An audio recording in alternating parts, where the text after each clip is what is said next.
ಅನಿಸಿದರೆ ಅಥವಾ ರೆಸೊನೇಟ್ ಆದರೆ ಮಾತ್ರ ತೊಗೊಳ್ಳಿ, ಇಲ್ಲಾಂದರೆ ಬಿಟ್ಬಿಡಿ. ಇದು ಒಂದು ಜನರಲ್ ರೀಡಿಂಗ್ ಮಾತ್ರ ಆಗಿರುತ್ತೆ. ಕಾರ್ಡ್ಸ್ನ ಶಫಲ್ ಮಾಡಿದಾಗ ನನಗೆ ಫಸ್ಟ್ ಕಾರ್ಡ್ 4 ಆಫ್ ಕಪ್ಸ್ ಬಂದಿದೆ. ಫಸ್ಟ್ ಕಾರ್ಡ್ 4 ಆಫ್ ಕಪ್ಸ್ ಬಂದರೆ ಖಂಡಿತವಾಗ್ಲೂ ಯಾರನ್ನಾದರೂ ನೀವು ಮಿಸ್ ಮಾಡ್ಕೊಳ್ತಾ ಇದ್ದೀರಾ, ಅದರ್ ಪರ್ಸನ್ನ, ಅಥವಾ ಅದರ್ ಪರ್ಸನ್ ನಿಮ್ಮನ್ನು ಮಿಸ್ ಮಾಡ್ಕೊಳ್ತಾ ಇದ್ದರೆ 4 ಆಫ್ ಕಪ್ಸ್ ಕಾರ್ಡ್ ಬಂದಿರುತ್ತೆ. ಅಥವಾ ಸೀಕ್ರೆಟ್ ಟೆಕ್ಸ್ಟ್ ಅಂತ ಹೇಳ್ಬೋದು. ಕೆಲವೊಮ್ಮೆ 4 ಆಫ್ ಕಪ್ಸ್ ಬಂದರೆ ನೀವು ಯಾರಿಗೂ ಗೊತ್ತಾಗದೆ ಹಾಗೆ ಅಥವಾ ಸೀಕ್ರೆಟ್ಲಿ ಗುಟ್ಟಾಗಿ ಏನಾದರೂ ಮಾಡ್ತಾಯಿದ್ರು ಕೂಡ 4 ಆಫ್ ಕಪ್ಸ್ ಬಂದಿದೆ. ಮೇ ಬಿ ನಿಮ್ಮ ಪಾರ್ಟ್ನರ್ ಗುಟ್ಟಾಗಿ ಏನಾದರೂ ಮಾಡ್ತಾ ಇರ್ಬೋದು, ಅಥವಾ ನೀವು ನಿಮ್ಮ ಪಾರ್ಟ್ನರ್ಗೆ ತಿಳಿಸದೆ ಏನಾದರೂ ಮಾಡ್ತಾ ಇರ್ಬೋದು. ರೈಟ್ ನೌ ಮಿಸ್ಸಿಂಗ್ ಸಮ್ವನ್ ಅಂತ ಹೇಳ್ಬೋದು. ಅಥವಾ ಸಮಥಿಂಗ್ ಮಿಸ್ಸಿಂಗ್ ಅಂತ ಕೂಡ ಹೇಳುತ್ತೆ. ಮೇ ಬಿ ಯಾವುದಾದ್ರೂ ರೆಸಿಪಿ ಇರ್ಬೋದು. ನೀವು ಚೆನ್ನಾಗಿ ಕುಕ್ಕಿದ್ರೆ, ಏನೋ ಅಡುಗೆ ಮಾಡೋದು ಚೆನ್ನಾಗಿ ಬರ್ತಾಯಿದ್ರು ಕೂಡ ನಿಮಗೆ ಏನೋ ಮಿಸ್ ಆಗಿದೆ, ಅಡುಗೆ ಮಾಡಿ ನೋಡಿದ್ರೂ ಕೂಡ ಈ ರೆಸಿಪಿಯಲ್ಲಿ ಮಾಡೋ ವಿಧಾನದಲ್ಲಿ ಏನೋ ಮಿಸ್ ಮಾಡಿದ್ದೀನಿ ಅಂತ ನೀವು ಅಥವಾ ನಿಮ್ಮ ಪಾರ್ಟ್ನರ್ ಫೀಲ್ ಮಾಡ್ಬೋದು. ಫ್ಯಾಮಿಲಿ ಈಸ್ ಗುಡ್ ಅಂತ ಹೇಳುತ್ತೆ. ನಾಟ್ ಶ್ಯೂರ್ ಎನರ್ಜಿ ಅಂತ ಹೇಳ್ತೀವಿ. ಫಸ್ಟ್ ಕಾರ್ಡ್ ಏನಾಗುತ್ತೆ, ಏನಾಗ್ತಾ ಇದೆ ಅಂತ ಯಾವುದೂ ಕ್ಲಾರಿಟಿ ಇರೋದಿಲ್ಲ ಲೈಫಲ್ಲಿ ಅಂತ ಕೂಡ ಹೇಳ್ಬೋದು. ಸೆಕೆಂಡ್ ಕಾರ್ಡ್ ನನಗೆ ಸ್ಟ್ರೆಂತ್ ಕಾರ್ಡ್ ಬಂದಿದೆ. ಮೇ ಬಿ ನೀವು ಸಿಂಹ ರಾಶಿಯವ್ರ ಜೊತೆ ಕನೆಕ್ಟ್ ಆಗಿದ್ದರೂ ಕೂಡ ಸ್ಟ್ರೆಂತ್ ಕಾರ್ಡ್ ಬಂದಿರುತ್ತೆ. ಅಥವಾ ಕಾನ್ಫಿಡೆಂಟ್ ಕಮ್ಮಿ ಆಗಿದ್ದರೆ, ಲೈಫ್ ಮೇಲೆ ಭರವಸೆ ಕಮ್ಮಿ ಆಗಿದ್ದರೂ ಕೂಡ ಸ್ಟ್ರೆಂತ್ ಕಾರ್ಡ್ ಬಂದಿರುತ್ತೆ. ನಿಮಗೆ ನಿಮ್ಮ ಪಾರ್ಟ್ನರ್ ಮೇಲೆ ಭರವಸೆ ಕಮ್ಮಿ ಆಗಿದೆಯೋ, ಅಥವಾ ನಿಮ್ಮ ಪಾರ್ಟ್ನರ್ಗೆ ನಿಮ್ಮ ಮೇಲೆ ಭರವಸೆ ಕಮ್ಮಿ ಆಗಿರ್ಬೋದು. Trying to see how far it will goes ಅನ್ನೋ ಹಾಗಿದೆ. ನೋಡೋಣ, ಎಷ್ಟು ದಿನ ಹೋಗುತ್ತೋ ಅಷ್ಟು ದಿನ ಜೊತೆಗಿರೋಣ. ಸ್ಟ್ರಗಲ್ ಅಂತ ಹೇಳ್ತೀನಿ ನಾನು. ಬೇಸಿಕಲಿ ಇದು ಒಂದು ಸ್ಟ್ರಗಲ್ ಆಗಿರುತ್ತೆ. ಡಿಸ್ಕನೆಕ್ಟಿವಿಟಿ ಫೀಲ್ ಇರುತ್ತೆ. ಜೊತೆಗಿದ್ದರೂ ಕೂಡ ಡಿಸ್ಕಂಫರ್ಟ್ ಫೀಲ್ ಇರುತ್ತೆ ಆ ಪರ್ಸನ್ ಜೊತೆ.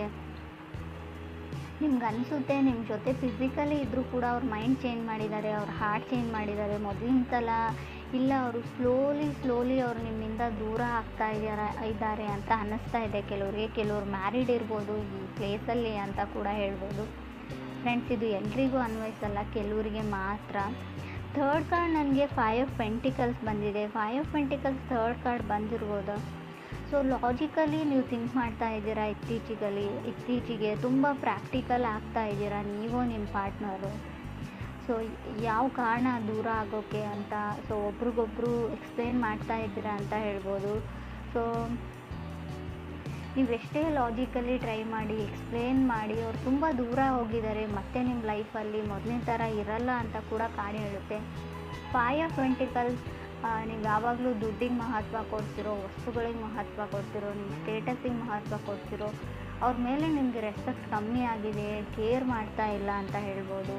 ಅಷ್ಟೊಂದು ಮೊದಲಿನ ಥರ ಇರೋ ಒಂದು ಸೆಕ್ಯೂರಿಟಿ ಬಾಂಡ್ ಅವ್ರಿಗೆ ಫೀಲ್ ಆಗ್ತಾ ಇಲ್ಲ ಅಂತ ಹೇಳ್ಬೋದು, ನಿಮಗೂ ನಿಮ್ಮ ಪಾರ್ಟ್ನರ್ಗೂ. ಫೋರ್ತ್ ಕಾರ್ಡ್ ನನಗೆ ನೈಟ್ ಆಫ್ ಪೆಂಟಿಕಲ್ಸ್ ಬಂದಿದೆ. ಕೆಲವರು ನೈಟ್ ಆಫ್ ಪೆಂಟಿಕಲ್ಸ್ ಬಂದರೆ ಬ್ರೇಕಪ್ ಆಗಿದೆ, ಹ್ಯಾಪಿ ಟು ಸಿಂಗಲ್ ಅನ್ನೋ ಒಂದು ಲೈನ್ನ ಹೇಳ್ತಾ ಇದ್ದೀರಾ. ಕೆಲವ್ರಿಗೆ ಫೀಲ್ ರಿಜೆಕ್ಟೆಡ್ ಅಂತ ಹೇಳ್ಬೋದು. ನೈಟ್ ಆಫ್ ಪೆಂಟಿಕಲ್ಸ್ ನಿಮ್ಮನ್ನು ಯಾರೋ ರಿಜೆಕ್ಟ್ ಮಾಡಿದ್ದಾರೆ, ಅಥವಾ ರಿಜೆಕ್ಟೆಡ್ ಫೀಲ್ ಆಗ್ತಾ ಇದೆ ಇತ್ತೀಚೆಗೆ, ಅಥವಾ ನೀವು ಯಾರನ್ನಾದರೂ ರಿಜೆಕ್ಟ್ ಮಾಡ್ತಾ ಇದ್ದೀರಾ. ಕೇಳದೆ ನಿಮ್ಮನ್ನು ಬ್ಲಾಕ್ ಮಾಡ್ತಾ ಇದ್ದಾರೆ, ನಿಮ್ಮ ಕಾಲ್ನ ಪಿಕ್ ಮಾಡ್ತಾ ಇಲ್ಲ, ನಿಮ್ಮ ಕೈಗೆ ಸಿಗ್ತಾ ಇಲ್ಲ ಆ ಪರ್ಸನ್ ಅಂತ ಹೇಳ್ಬೋದು. ನಿಮ್ಮ ಇದಕ್ಕೆ ಸೂಟ್ ಆಗೋ ಪರ್ಸನ್ ಕೂಡ ಇಲ್ಲ. ಮೇ ಬಿ ತುಂಬ ಗುಡ್ ಲುಕಿಂಗ್ ಪರ್ಸನ್ ಅವರಾಗಿದ್ದಾರೋ ನೀವಾಗಿದ್ದಾರೋ ಏನೋ ಅವ್ರಿಗೆ ಒಂದು ಅನುಮಾನ. ನಿಮ್ಮಿಂದ ದೂರ ಆಗೋಕ್ಕೆ ಅವ್ರು ಟ್ರೈ ಮಾಡ್ತಾ ಇದ್ದಾರೆ ಅಂತ ಹೇಳ್ಬೋದು. ಫಿಫ್ತ್ ಕಾರ್ಡ್ ನನಗೆ 10 ಆಫ್ ಪೆಂಟಿಕಲ್ಸ್ ಬಂದಿದೆ. ಹಣ ತುಂಬ ಬರುತ್ತೆ ನಿಮಗೆ, ಹಣದ ಬಗ್ಗೆ ಯೋಚನೆ ಮಾಡಬೇಕಾಗಿಲ್ಲ, ಅಥವಾ ನಿಮ್ಮ ಪಾರ್ಟ್ನರ್ಗೂ ಸ್ಟೆಬಲ್ ಆಗಿದ್ರೆ ಅಂತ ಹೇಳ್ಬೋದು.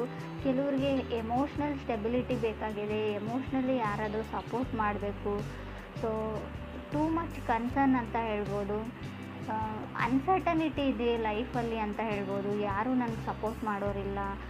ಎಲ್ಲ ಇದೆ, ದುಡ್ಡಿದೆ, ಸ್ಟೇಟಸ್ ಇದೆ, ನೇಮ್ ಇದೆ, ಫೇಮ್ ಇದೆ, ಬಟ್ ನನಗೆ ಯಾರೂ ಇಲ್ಲ ಅನ್ನೋ ಫೀಲಿಂಗ್ನಲ್ಲಿ ಕೆಲವ್ರು ಇದ್ದೀರಾ, ನೀವು ಅಥವಾ ನಿಮ್ಮ ಪಾರ್ಟ್ನರು. 6th ಕಾರ್ಡ್ ನನಗೆ ನೈಟ್ ಆಫ್ ಸೋರ್ಡ್ಸ್ ಬಂದಿದೆ. ನೈಟ್ ಆಫ್ ಸೋರ್ಡ್ಸ್ ಕೆಲವೊಮ್ಮೆ ಹೊಸ ವ್ಯಕ್ತಿನ ನೀವು ಮೀಟ್ ಆಗ್ತೀರಾ ಲೈಫಲ್ಲಿ ಅಂತ ಕಾರ್ಡ್ ಹೇಳುತ್ತೆ. ಇತ್ತೀಚೆಗೆ ಮೀಟ್ ಆಗಿದ್ದೀರಾ, ಕೆಲವರು ಮುಂದೆ ಕೂಡ ಮೀಟ್ ಆಗಿರ್ಬೋದು. ಮೇ ಬಿ ಜನ ನಿಮ್ಮ ಬಗ್ಗೆ ಮಾತಾಡ್ತಾ ಇದ್ದಾರೆ ಅಥವಾ ಗಾಸಿಪ್ ಮಾಡ್ತಾ ಇದ್ದಾರೆ ಅಂತ ಕೆಲವರಿಗೆ ಅನ್ನಿಸ್ತಾ ಇದೆ. ಫ್ಯಾಮ್ಲಿಯಲ್ಲಿ ಗೊತ್ತಾಗಿರ್ಬೋದು ನಿಮ್ಮ ವಿಷಯ. ಸ್ಟ್ರಗಲ್ ಅಂತ ಹೇಳಲ್ಲ. ಸೊ ವಾರ್ನ್ ಕೂಡ ಮಾಡಿದ್ದಾರೆ, ನಾರ್ಮಲ್ ವಾರ್ನ್ ಇದೆ ಅದು. ಸೊ ಜನ ನಿಮ್ಮ ಬಗ್ಗೆ ಏನೇನೋ ಹೇಳ್ತಾ ಇದ್ದಾರೆ, ನಿಮ್ಮ ಫ್ರೆಂಡ್ ಸರ್ಕಲ್ ಇರ್ಬೋದು, ನಿಮ್ಮ ಕ್ಲಾಸಲ್ಲಿ ಇರ್ಬೋದು, ಜನ ನಿಮ್ಮನ್ನು ಅಬ್ಸರ್ವ್ ಮಾಡ್ತಾ ಇದ್ದಾರೆ, ಗಮನಿಸ್ತಾ ಇದ್ದಾರೆ ಅಂತ ಕಾರ್ಡ್ ಹೇಳ್ತಾ ಇದೆ. ಸೊ ಯಾವುದಕ್ಕೂ ಕೇರ್ಫುಲ್ ಆಗಿರಿ ಅಂತ ಹೇಳ್ತೀನಿ. 7th ಕಾರ್ಡ್ ನನಗೆ ಕಿಂಗ್ ಆಫ್ ಕಪ್ಸ್ ಬಂದಿದೆ. King of cups may be ವೃಶ್ಚಿಕ ರಾಶಿಯವ್ರ ಜೊತೆ ನೀವು ಕನೆಕ್ಟ್ ಆಗಿರ್ಬೋದು. ಸೊ ಕಿಂಗ್ ಆಫ್ ಕಪ್ಸ್ ಬಂದಿರುತ್ತೆ. ಸೊ ಅಥವಾ ನೀವು ಒಂದು ರಿಯಲ್ ಲವ್ನ, ಟ್ರೂ ಲವ್ನ ಹುಡುಕ್ತಾ ಇದ್ದರೆ, ನಿಜವಾದ ಪ್ರೀತಿನ ಹುಡುಕ್ತಾ ಇದ್ದರೆ ಕೂಡ ಕಿಂಗ್ ಆಫ್ ಕಪ್ಸ್ ಬಂದಿರುತ್ತೆ 7th ಪ್ಲೇಸಲ್ಲಿ. ಕೆಲವ್ರಿಗೆ ನಾನು ಆಗಲೇ ಹೇಳಿದೆ, ಇಂಟ್ರೆಸ್ಟ್ ಕಮ್ಮಿ ಆಗಿದೆ, ಸ್ಲೋಲಿ ನಿಮ್ಮಿಂದ ದೂರ ಸರಿತಾ ಇದ್ದಾರೆ ಅಂತ ಹೇಳ್ಬೋದು. ಸೊ ಅವ್ರು ನಾರ್ತ್ ಪೋಲ್ ಆದರೆ ನೀವು ಸೌತ್ ಪೋಲ್ ಆಗ್ತಾ ಇದ್ದೀರಾ, ಗೊತ್ತಾಗ್ತಾ ಇಲ್ಲ. ಸಡನ್ನಾಗಿ ಯಾವಾಗ ಆ ವ್ಯಕ್ತಿ ಚೇಂಜ್ ಆದರೂ, ಯಾಕೆ ಚೇಂಜ್ ಆದರೂ, ಪ್ರಾಕ್ಟಿಕಲಿ ಲಾಜಿಕಲಿ ಏನೋ ಥಿಂಕ್ ಮಾಡ್ತಾ ಇದ್ದಾರೆ ಅವರು. ತುಂಬ ಲಾಜಿಕಲ್ ವೇಸ್ನಲ್ಲಿ ಥಿಂಕ್ ಮಾಡಿದರೆ, ಎಲ್ಲದಕ್ಕೂ ಲಾಜಿಕ್ನ ಹುಡುಕ್ತಾ ಹೋದರೆ ಲೈಫಲ್ಲಿ ನಿಮಗೆ ರಿಯಲ್ ಆಗಿ ನೀವು ಲೈಫ್ನ ಲೀಡ್ ಮಾಡೋ ಲಾಜಿಕ್ನೇ ನೀವು ಮರ್ತು ಬಿಡ್ತೀರಾ ಅಂತ ಹೇಳ್ಬೋದು. ಖುಷಿಯಾಗಿರೋ ಲಾಜಿಕ್ನೇ ಕೆಲವರು ಮರೀತಾ ಇದ್ದೀರಾ. ನೀವು ನಿಮ್ಮ ಪಾರ್ಟ್ನರ್ಗೂ ಅವರು ರಿಯಲೈಸೇಷನ್ ಮಾಡ್ಕೊಳ್ತಾ ಇಲ್ಲ ಅವ್ರು ಏನು ಕಳ್ಕೊಳ್ತಾ ಇದ್ದಾರೆ ಅಂತ. ಸೊ 8th ಕಾರ್ಡ್ ನನಗೆ 10 ಆಫ್ ಕಪ್ಸ್ ಬಂದಿದೆ.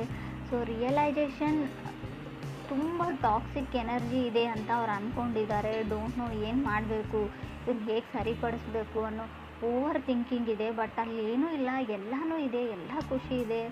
ಸೊ ಅವರು ಖುಷಿಯಾಗಿದ್ದರೆ ಖಂಡಿತ ಆಗುತ್ತೆ. ಈಗೋ ಪ್ರಾಬ್ಲಮ್ ಇದೆ ಅಂತ ಹೇಳ್ಬೋದು. ನಾನು ಸೋಲಲ್ಲ, ಅವರೇ ಸೋಲಬೇಕು. ಸೊ ತುಂಬ ಒಂದು ಟೆಕ್ಸ್ಟು ಅಥವಾ ಒಂದು ಕಾಲ್ಗೆ ಆನ್ಸರ್ ಮಾಡಿದರೆ ಏನಾದರೂ ಆಗುತ್ತಾ, ಮೊದಲಿನ ಥರ ಯಾಕೆ ಇರೋಕ್ಕಾಗಲ್ಲ ಅಂತ ಕೂಡ ನೀವು ಯೋಚನೆ ಮಾಡಬೇಕು ಮಿಥುನ ರಾಶಿಯವರು, ನೀವು ಅಥವಾ ನಿಮ್ಮ ಪಾರ್ಟ್ನರು. ಸೊ ಇಲ್ಲಿ ಯಾವುದೇ ತೊಂದರೆ ಇಲ್ಲ, ಥರ್ಡ್ ಪಾರ್ಟಿ ಇಲ್ಲ, ಯಾರೂ ಇಲ್ಲ. ನೀವು ಅಂದ್ಕೊಂಡಿರ್ಬೋದು ಯಾರಾದರೂ ಇರ್ಬೋದಾ ಅಂತ, ಆ ಥರ ಯಾರೂ ಇಲ್ಲ. 9th ಕಾರ್ಡ್ ನನಗೆ ಹೈ ಪ್ರೀಸ್ಟಿಸ್ ಬಂದಿದೆ. ಹೈ ಪ್ರೀಸ್ಟಿಸ್ ಬಂದಿರೋದ್ರಿಂದ ಕೆಲವರು ಟಾಕ್ಸಿಕ್ ರಿಲೇಷನ್ಶಿಪ್ನ ಬಿಟ್ಟು ಮೂವ್ ಆನ್ ಆಗ್ತಾ ಇದ್ದರೆ, ಆ ಥರ ಇದ್ದರೆ ಓಕೆ ಬಿಡ್ಬೋದು. ಬಟ್ ವಿತೌಟ್ ರೀಸನ್ ನೀವೇ ಏನೇನೋ ಕಲ್ಪನೆನ ಮಾಡಿಕೊಂಡು ಒಂದು ಒಳ್ಳೆ ರಿಲೇಷನ್ಶಿಪ್ನ ಹಾಳು ಮಾಡ್ಕೊಳ್ಳೋದು ಒಳ್ಳೇದಲ್ಲ ಅಂತ ಕೂಡ ಕಾರ್ಡ್ ಹೇಳುತ್ತೆ. 10th ಕಾರ್ಡ್ ನನಗೆ ಡೆವಿಲ್ ಕಾರ್ಡ್ ಬಂದಿದೆ. ಹೈ ಪ್ರೀಸ್ಟಿಸ್, ನೀವು ಯಾರ ಲೈಫಿಂದ ಹೊರಗಡೆ ಹೋದರೂ ಅವ್ರ ಮೇಲೆ ಸ್ಪೈ ಮಾಡ್ತಾ ಇರ್ತೀರಾ, ಅವ್ರನ್ನ ಗಮನಿಸ್ತಾ ಇರ್ತೀರಾ, ಅವ್ರು ಏನು ಮಾಡ್ತಾರೆ, ಎಲ್ಲಿಗೆ ಹೋಗ್ತಾರೆ, ಯಾರನ್ನ ಮೀಟ್ ಆಗ್ತಾರೆ ಅಂತ, ಆ ಎನರ್ಜಿನ ಕೂಡ ಹೇಳುತ್ತೆ. ಅಥವಾ ನಾರ್ಮಲಿ ನೀವು ಸಿಂಗಲ್ ಇದ್ದರೂ ಕೂಡ ನಿಮ್ಮನ್ನು ಯಾರಾದರೂ ಗಮನಿಸ್ತಾ ಇರ್ಬೋದು, ಅಥವಾ ನೀವು ಯಾರನ್ನಾದರೂ ತುಂಬ ದಿನಗಳಿಂದ ಗಮನಿಸ್ತಾ ಇರ್ಬೋದು. ಅವ್ರ ಮನೆಯಲ್ಲಿ ಅವ್ರ ನೇಮ್ ಏನು, ಅವ್ರ ಸ್ಕೂಲ್ ಯಾವುದು, ಕಾಲೇಜ್ ಯಾವುದು, ಅವ್ರು ಎಲ್ಲಿ ಇರ್ತಾರೆ, ಏನು ಮಾಡ್ತಾರೆ ಅನ್ನೋ ವಿಷಯನ, ಇನ್ಫಾರ್ಮೇಷನ್ನ ಕಲೆಕ್ಟ್ ಮಾಡ್ತಾಯಿದ್ರೆ, ಅಥವಾ ನಿಮ್ಮ ಬಗ್ಗೆ ಯಾರಾದರೂ ಕಲೆಕ್ಟ್ ಮಾಡ್ತಾ ಇರ್ಬೋದು. ಕೇರ್ಫುಲ್ ಆಗಿರಿ ಯಾವುದಕ್ಕೂ. 10th ಕಾರ್ಡ್ ಡೆವಿಲ್ ಕಾರ್ಡ್ ಇರೋದ್ರಿಂದ ಸ್ಟ್ಯಾಂಡ್ ಯುವರ್ ಗ್ರೌಂಡ್ ಅಂತ ಹೇಳುತ್ತೆ. ಸೊ ನಿಮ್ಗೆ ಯಾವುದೇ ರಿಸ್ಟ್ರಿಕ್ಷನ್ ಇದ್ದರೂ, ಯಾವುದೇ ಕೇಜಲ್ಲಿದ್ದರೂ, ನೀವು ಬಂಧನದಲ್ಲಿದ್ದರೂ ಕೂಡ ಅದರಿಂದ ಹೊರಗಡೆ ಬನ್ನಿ. ಸೊ ಏನಾದರೂ ಮಾಡಿ, ಡಿಪೆಂಡ್ ಆಗಬೇಡಿ. ಸೊ ಡಿಪೆಂಡೆನ್ಸಿ ಒಳ್ಳೆಯದಲ್ಲ, ಯಾರ ಮೇಲೂ ಡಿಪೆಂಡ್ ಆಗಬೇಡಿ. ಸೊ ನಿಮ್ಮ ಸ್ವಂತ ಎಬಿಲಿಟಿಯಿಂದ ನೀವು ಕೆಲಸ ಹುಡ್ಕೊಳ್ಳಿ, ಕೆಲಸ ಮಾಡಿ, ನಿಮ್ಗೇನು ಬರುತ್ತೋ, ನಿಮ್ಮ ಹತ್ರ ಏನು ಸ್ಕಿಲ್ ಇರುತ್ತೋ ಟ್ರೈ ಮಾಡಿ. ಇಲ್ಲ ಅಂದರೆ ಹುಡುಕಿ. ಸೊ ಟ್ರೈ ಮಾಡಿ, ಸ್ಕಿಲ್ನ ಕೂಡ ಡೆವಲಪ್ ಮಾಡ್ಕೊಳ್ಬೋದು. ಝೀರೋ ಸ್ಕಿಲ್ ಇದ್ದರೂ ಕೂಡ ಏನಾದರೂ ಹೊಸದಾಗಿ ಕಲಿಬೋದು. ಆ ಥರ ಯಾರೂ ಇರೋದಿಲ್ಲ ಝೀರೋ ಸ್ಕಿಲ್ಲಲ್ಲಿ. ಏನಾದರೂ ಗೊತ್ತಿರುತ್ತೆ ನಿಮಗೆ, ಅದನ್ನು ಟ್ರೈ ಮಾಡಿ ಅಂತ ಹೇಳ್ತಾ ಇದೆ ಕಾರ್ಡು. ಕೆಲವರಿಗೆ ಸೊ ಅನ್ಸರ್ಟನಿಟಿ ತುಂಬ ಕಾಣಿಸ್ತಾ ಇದೆ ನನಗೆ. ಸ್ಟೆಬಲ್ ಮೈಂಡ್ಸೆಟ್ ಇಲ್ಲ, ಸಡನ್ನಾಗಿ ಚೇಂಜ್ ಆಗೋ ವ್ಯಕ್ತಿ ಜೊತೆ ನೀವು ಕನೆಕ್ಟ್ ಆಗಿದ್ದೀರೋ ಅಥವಾ ನೀವೇ ಆ ಥರ ಇದ್ದೀರೋ. ಸೊ ಕೆಲವ್ರಿಗೆ ಏನೋ ಗೊತ್ತಿಲ್ಲ, ಫೋಕಸ್ ಚೇಂಜ್ ಆಗ್ತಾ ಇದೆ ಅಂತ ನಾನು ಮುಂಚೆನೇ ಹೇಳಿದ್ದೀನಿ. ನೀವು ಅಂದ್ಕೊಂಡಿರೋದ್ರ ಕಡೆ ನಿಮ್ಮ ಗಮನ ಇಲ್ಲ.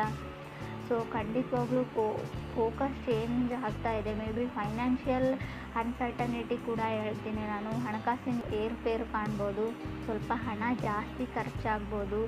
ಸೊ ಅಥವಾ ನೀವು ಶಾಪಿಂಗ್ ಮಾಡ್ತಿರೋ, ಅಥವಾ ದುಡ್ಡು ನಿಮ್ಗೆ ಗೊತ್ತಿಲ್ಲದೆ ಹಾಗೆ ದುಡ್ಡು ಫೋಲ್ ಆಗೋ ಚಾನ್ಸಸ್ ಇದೆ. ಗಮನ ದುಡ್ಡಿನ ಬಗ್ಗೆ ಇರಲಿ ಅಂತ ಕೂಡ ಹೇಳುತ್ತೆ. ಸೊ ಲುಕ್ಸ್ ಬಗ್ಗೆ ಯೋಚನೆ ಮಾಡಬೇಡಿ. ಇಲ್ಲಿ ಜಾಸ್ತಿ ತುಂಬ ನಾನು ಹೇಗಿದ್ದೀನಿ, ಅಪಿರೆನ್ಸ್ ಬಗ್ಗೆ ತುಂಬ ಯೋಚನೆ ಮಾಡ್ತಾ ಇದ್ದೀರಾ. ನಾನು ಚೆನ್ನಾಗಿಲ್ಲ, ನಾನು ಚೆನ್ನಾಗಿದ್ದೀನಿ, ನಾನು ದಪ್ಪ ಇದ್ದೀನಿ, ನಾನು ತುಂಬ ತೆಳ್ಳಗಿದ್ದೀನಿ. ಸೊ ತುಂಬ ಆ ಥರ ಕನಸನ್ನು ಬಿಟ್ಬಿಡಿ ಅಂತ ಕೂಡ ಕಾರ್ಡ್ಸ್ ಹೇಳ್ತಾ ಇದೆ. ಫೀಲ್ ಗುಡ್ಡಲ್ಲಿರಿ.